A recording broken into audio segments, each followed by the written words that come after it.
Welcome to Quiet Reflections. Today I want to share with you a story called The Day He Learned the Truth About His Mind. Daniel, can you take this one? The room went quiet. It was a simple question, a simple opportunity, the kind of moment most people don't even think about. Daniel opened his mouth, and then he paused, just for a second, but it was enough. I can take it, someone else said. The decision was made. The meeting moved on. No one looked back. Daniel nodded slightly. Yeah, that works. But inside, he felt it. This wasn't the first time, and if nothing changed, it wouldn't be the last. Daniel had always been seen as reliable, the kind of person who did his job well, didn't cause problems, and stayed out of conflict. He wasn't incompetent. He wasn't lazy. In fact, he understood things quickly. But there was one pattern everyone noticed, even if they never said it out loud. He was always just a little too late. A question would be asked. Someone would answer. Daniel would still be thinking. An opportunity would appear. Someone would step forward. Daniel would still be analyzing. It wasn't that he didn't know what to do. He just didn't do it in time. And over the years, those small delays started to shape his life. One memory stayed with him more than anything else. It was late, almost 11. His phone rang. A close friend. Daniel stared at the screen for a second before picking up. Hey, the voice on the other end was quiet, different. Are you free? I need to talk. Daniel leaned back. He was tired. It had been a long day. He thought to himself, I don't even know what to say right now. Maybe tomorrow is better. There was a pause. He answered, Can we talk tomorrow? Silence. Yeah, sure. The call ended. The next morning, Daniel got the message. Something serious had happened that night. Something that his friend had gone through alone. Daniel sat there, staring at his phone. He had been there, but he hadn't really been there.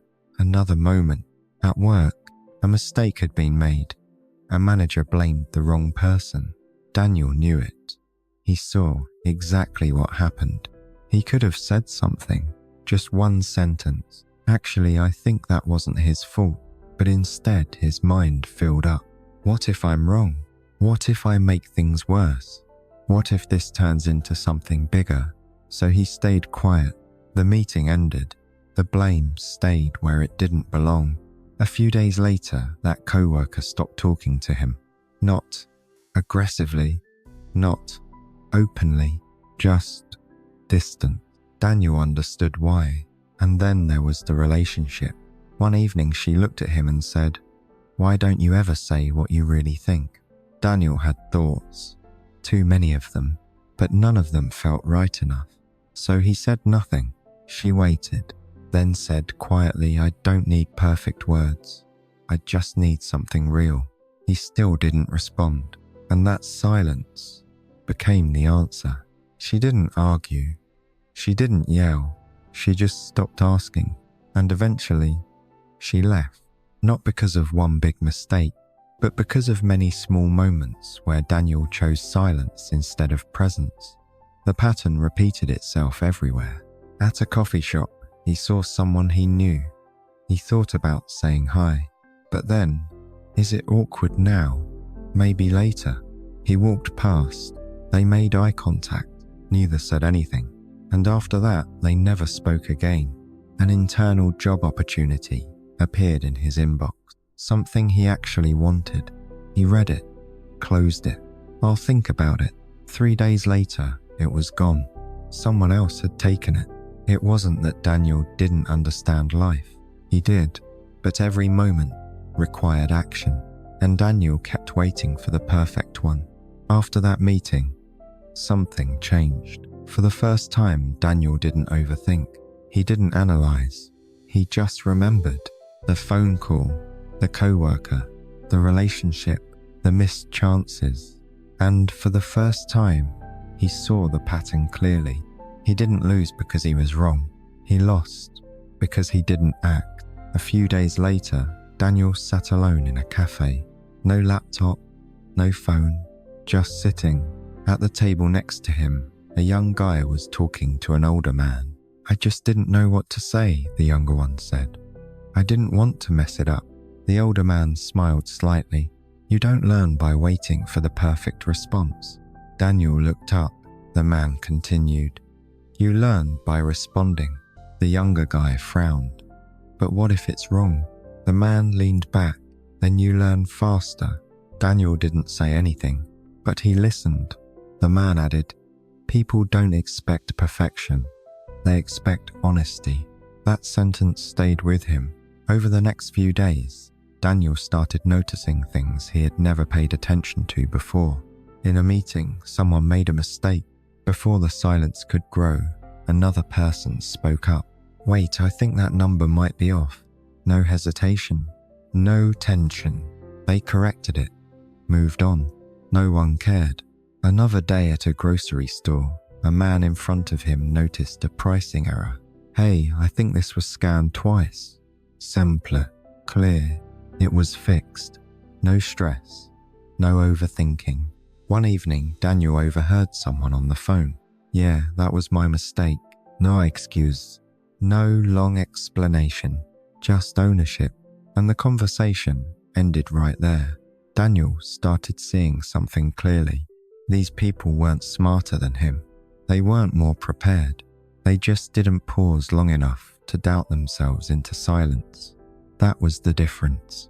So Daniel tried something, small at first. A co-worker asked, "Can you send me that file?" Normally, he would check everything twice before answering. This time he said, "Yeah, I'll send it now." And he did. No delay. Another moment. He wrote an email. Didn't rewrite it 5 times. Didn't reread it 10 times. He checked it once and sent it. His heart was beating fast. But nothing bad happened. Everything continued as normal. Then came a harder moment. A co-worker made a mistake. Daniel noticed. His instinct was to stay quiet, but instead he said, "Hey, I think something's off here." The co-worker looked. "Ah, you're right." That was it. No tension, no conflict. Daniel stood there, almost confused. It really was that simple. Another day he made a mistake himself. The old habit came back. Hide it. Avoid it. But this time he said, "That's on me." The response, "All right, let's fix it."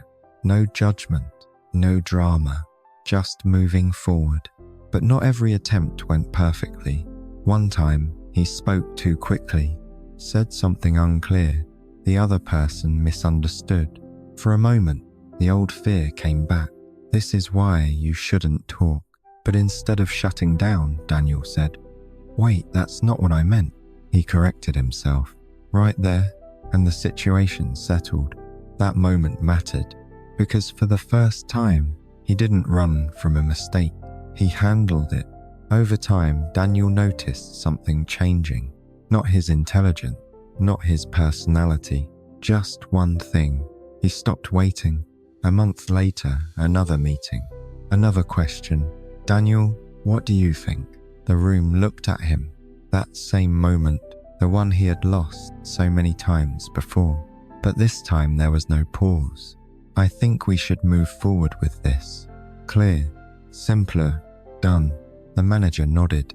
"All right, let's do it." The meeting continued.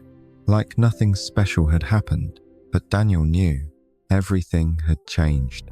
Not because he became perfect, not because he stopped making mistakes, but because he stopped letting hesitation decide for him. He finally understood something simple. He wasn't losing because he was wrong. He was losing because he waited too long. And the moment he stopped waiting, his life started moving forward.